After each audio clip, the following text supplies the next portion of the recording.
നിന്നാണ് ഈ കാര്യം, ഈ ആശയം കിട്ടുന്നത്. വീണ്ടും ജനിക്കണം എന്നുള്ള ഒരു കാര്യം.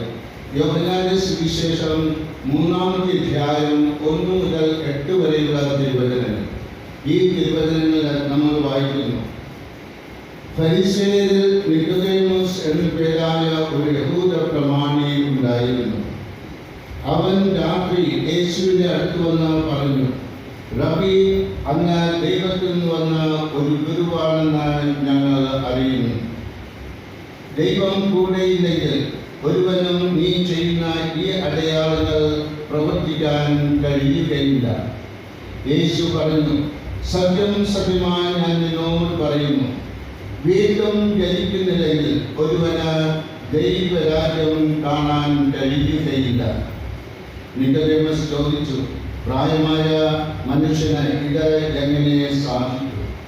അമ്മയുടെ ഉദരത്തിൽ വീണ്ടും പ്രവേശിച്ച് അവന് ജനിക്കാൻ കഴിയുമോ?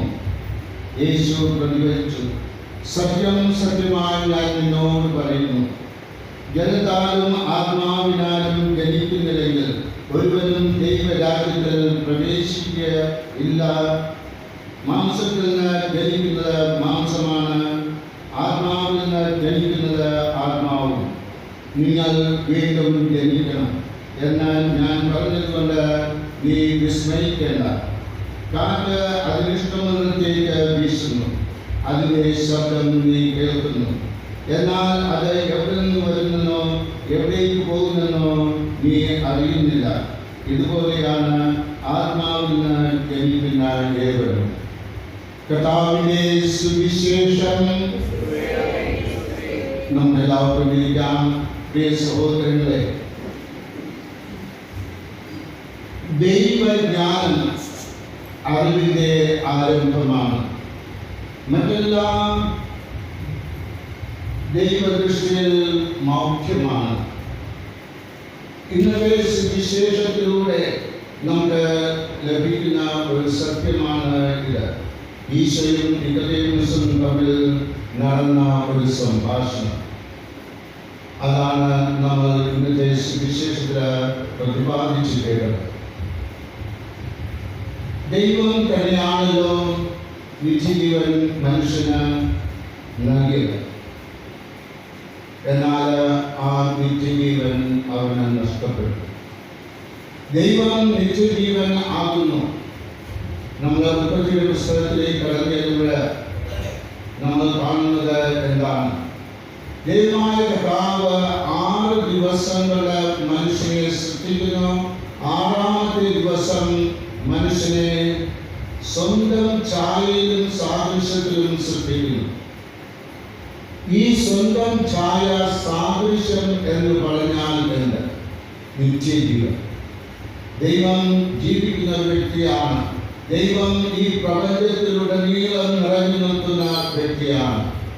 ദൈവം ഈ പ്രപഞ്ചത്തെ മുഴുവനും നിയന്ത്രിച്ചു കൊണ്ടുപോകുന്ന വ്യക്തിയാണ്. എന്നും നിത്യജീവൻ എന്ന ആ വലിയ നന്മ ദൈവത്തിലുണ്ട്.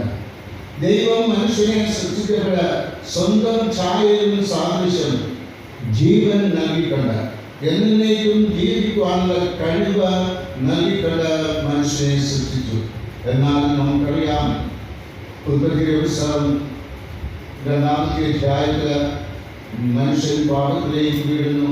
എന്നാൽ ദൈവമായ കർത്താവ് 3-ാമത്തെ അധ്യായത്തിൽ 15-ാമത്തെ തിരുവചനത്തിൽ പറയുന്നതാണ്, ദൈവം മനുഷ്യന് രക്ഷ നൽകും എന്ന ഒരു രക്ഷകനെ ലോകത്തിലേക്ക് അയക്കും.